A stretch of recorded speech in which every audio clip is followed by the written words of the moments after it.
because I haven't been the best father at times. You know what I mean? Um, and it's a challenge. You know what I mean? You'll never be the best, but I guess you learn to always strive to be the best version of yourself.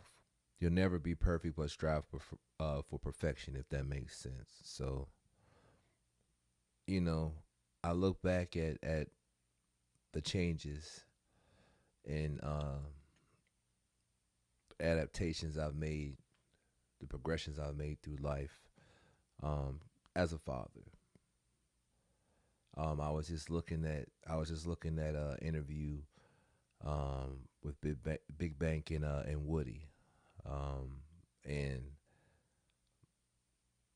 you learn things from different sources and different things you wouldn't think to learn from. And uh, Woody, excuse me if I pronounce the name wrong. He was talking about his growth.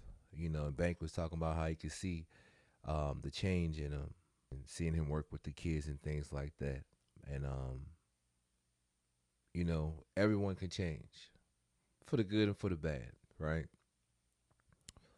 Um, but while I'm not the best and strive to be the best, as a parent, as an adult, you grow and mature, and you go through life, and you look back.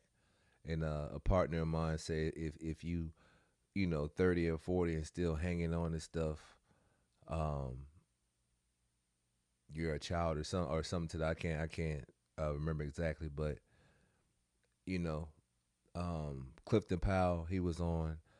He had an interview on the podcast last week or this week that's kind of going viral, where he was talking about he's 70 years old and just learning how to love.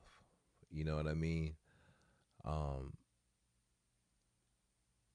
and some people say that's immature. There was a guy that was contesting what he was saying that was on the podcast. It was like, if you're 60, 70 years old, you need and should be at this stage of life.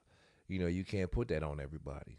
You know what I mean? So at 45, um, to hear, I love how you love our kids, and I love the father that you've became or becoming, you know, it's new. It's new in the regard because when you look back on it, I wasn't always that father. I wasn't always present. I always wanted a big family, um, but it's different in wanting a family, um, and then taking care of them.